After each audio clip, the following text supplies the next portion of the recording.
सावित्री के परिवार की यह कहानी है। सावित्री की बेटे की अभी अभी शादी हुई थी।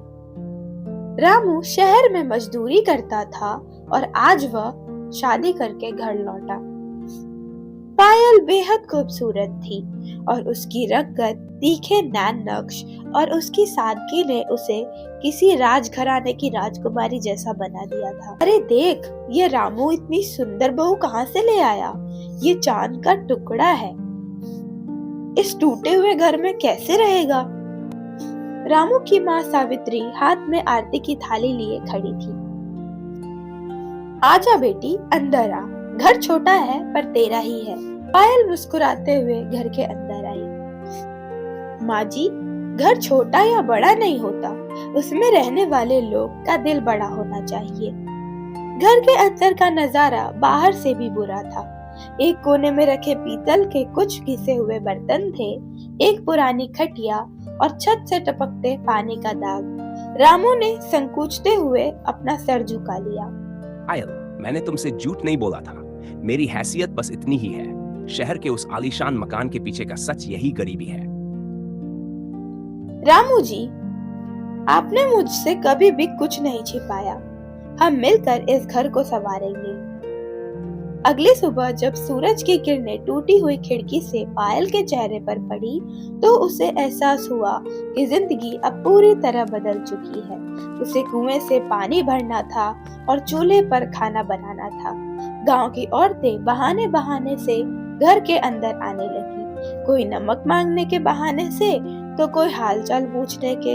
असली मकसद था उस सुंदर बहू को देखना। अल्लाह की माँ, बहू को थोड़ा यहाँ ले आओ। सुना है शहर की है, काम धाम आता भी है या बस सजावट की गुड़िया? पायल रसोई से बाहर आई। चाची, सजावट की गुड़िया नहीं हूँ। हाँ, गांव के चूल्हे की आदत नहीं है, पर सीख जाऊंगी। आप बैठिए, मैं आपके लिए गुड़ वाली चाय लाती हूँ। दोपहर होते होते घर का राशन खत्म हो गया। रामू काम की तलाश में शहर गया था, लेकिन उसे उस दिन कोई मजदूरी नहीं मिली। वह खाली हाथ घर लौटा। सावित्री ने रसोई में झांका, डिब्बे खाली थे। रामू, आज रात क्या बनेगा? घर में एक दाना नहीं है और बहू की पहली रसोई का शगुन भी अभी तक बाकी है। पायल ने ये सब बातें सुन ली। उसने चुपचाप अपने संदूक से अपनी माँ की दी हुई एक चांदी की अंगूठी निकाली। रामू जी, इसे ले जाइए। इसे बेचकर राशन ले आइए। कभी नहीं, वह तुम्हारी आखिरी निशानी है। मैं मर जाऊंगा पर तुम्हारी चूड़ियां या अंगूठी नहीं बेचूंगा। रिश्ते गहनों से नहीं, साथ निभाने से बनते हैं। आज अगर हम भूखे सो गए तो कल लड़ने की हिम्मत कहाँ से आएगी? पायल की दृढ़ता के आगे रामू को झुकना पड़ा। उस रात घर में चूल्हा जला और पायल ने अपने हाथों से सादा ही सही पर बड़े प्यार से खाना बनाया। गांव का जमींदार ठाकुर विक्रम सिंह एक अयाश और लालची इंसान था। जब उसने सुना कि रामू के घर में एक ऐसी बहू आई है जिसकी सुंदरता की चर्चा हर तरफ है, तो उसके मन में खोट आ गया। उसने अपने लठैत को रामू के घर भेजा। रामू, ठाकुर साहब ने बुलाया है। सुना है तेरी शादी हुई है और तूने अब तक न्योता नहीं दिया। कल सुबह हवेली पर हाजिर होना, पुराना कर्जा भी तो चुकता करना है।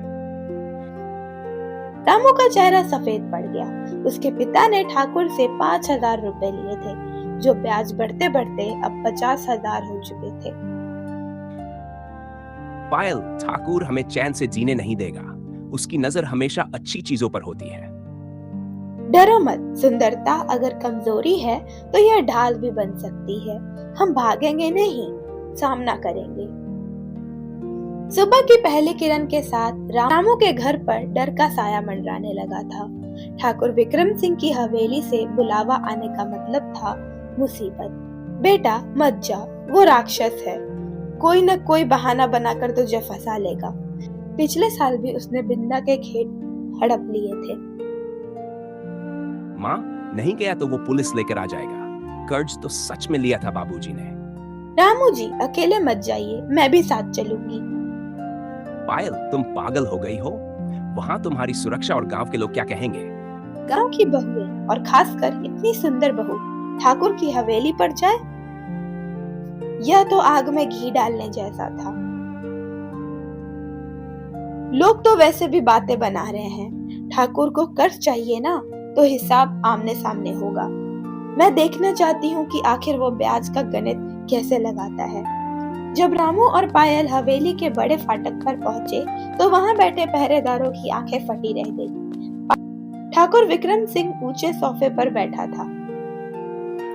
जैसे ही उसने पायल को आंगन में कदम रखते देखा, उसके चेहरे पर कुटिल मुस्कान तैर गई।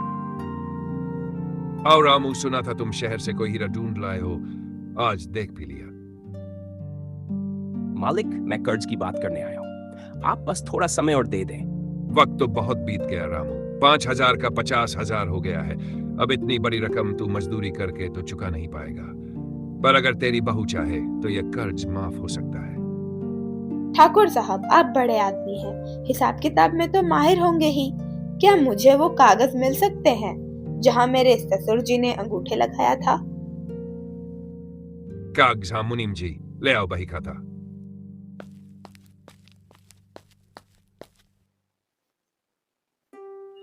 मुनीम ने पुराना रजिस्टर खोला। पायल ने ध्यान से उन पन्नों को देखा। शहर में रहने के दौरान पायल ने 12वीं तक पढ़ाई की थी और उसे हिसाब की समझ थी। साहब, इसमें लिखा है कि ब्याज की दर सालाना 10% है, लेकिन आपने तो कुल रकम बनाई है, वो 50% के हिसाब से है। कानूनन आप इतना ब्याज नहीं ले सकते। और हाँ, पिछले साल रामू जी के बाबूजी ने 2,000 लौटाए थे, जिसका जिक्र ये रजिस्टर में नहीं है। ठाकुर के चेहरे का रंग उड़ गया।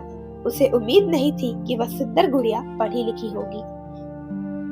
गांव में आपका कानून चलता होगा, पर शहर की कचहरी में नहीं। मेरे चाचा वकील हैं। अगर आप सही हिसाब करेंगे तो हम कर्ज चुकाएंगे, वरना यह मामला पंचायत और फिर पुलिस तक जाएगा। ठीक है, 7 दिन का समय देता हूँ। 50 नहीं तो 30,000 लेकर आना। अगर नहीं ला पाया तो तेरा घर नीलाम कर दूंगा, और तब देखना ये खूबसूरती कहाँ छिपती है। 10,000। पायल चुपचाप घर चली गई। उसने घर की उन खाली दीवारों को देखा जो कल तक उसे डरा रही थी। अचानक उसकी नजर कोने में रखी अपनी सिलाई मशीन पर पड़ी। भी कम नहीं होते। 7 दिन में मैं कहां से लाऊंगा? हमने उसे चुनौती देकर और मुसीबत मोल ले ली है। रोने से रास्ता नहीं निकलता। गांव में जितनी भी औरतें हैं, वो बाजार से महंगे और खराब कपड़े खरीदती हैं। मैंने शहर में बुटीक का काम सीखा है। क्या आप मुझे आसपास के घरों से कपड़े सिलवाने का काम दिलवा सकते हैं? बेटी, यहाँ सब गरीब है, कोई सिलाई के पैसे नहीं देगा। पैसे नहीं देंगे तो अनाज देंगे, जो भी मिलेगा वो जमा करेंगे। और मैं सिर्फ सिलाई नहीं करूंगी, मैं इन औरतों को कुछ नया सिखाऊंगी। पायल का हुनर और बदलाव की लहर। अगले 2 दिनों तक पायल ने कड़ी मेहनत की। उसने पुराने कपड़ों से सुंदर थैला और कुशन कवर बनाया। उसने गांव की लड़कियों को इकट्ठा किया और उसे एम्ब्रॉयडरी सिखानी शुरू की। शुरुआत में लोग शक कर रहे थे, लेकिन जब उन्होंने पायल का काम देखा तो वो दंग रहे। दी, आपने इस फटी साड़ी से इतना सुंदर बैग कैसे बना दिया? शहर में तो ये बहुत महंगा मिलता होगा। मुन्नी, खूबसूरती आंखों में नहीं, हाथों के हुनर में होती है। अगर हम सब मिलकर ऐसे 50 बैग बना दे तो कल रामू जी इन्हें शहर में मंडी में बेच सकते हैं। लेकिन ठाकुर शांत नहीं बैठने वाला था। उसे खबर मिली कि पायल ने गांव की औरतों को संगठित करना शुरू कर दिया है।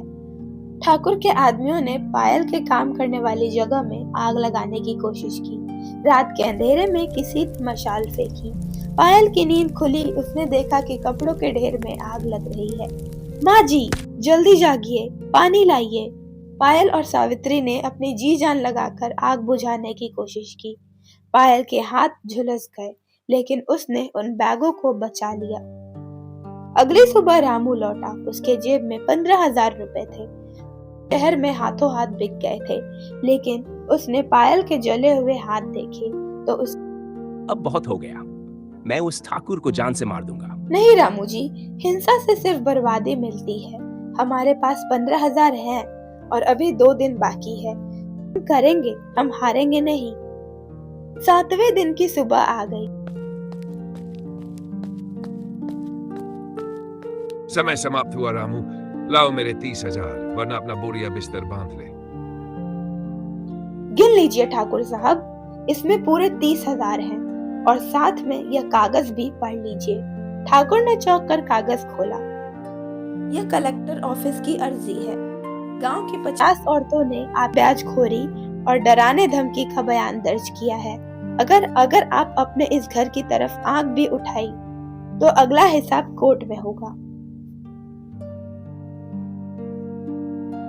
ठाकुर का चेहरा गुस्से में तमतमा उठा। ठाकुर विक्रम सिंह अपनी हार बर्दाश्त नहीं कर पा रहा था।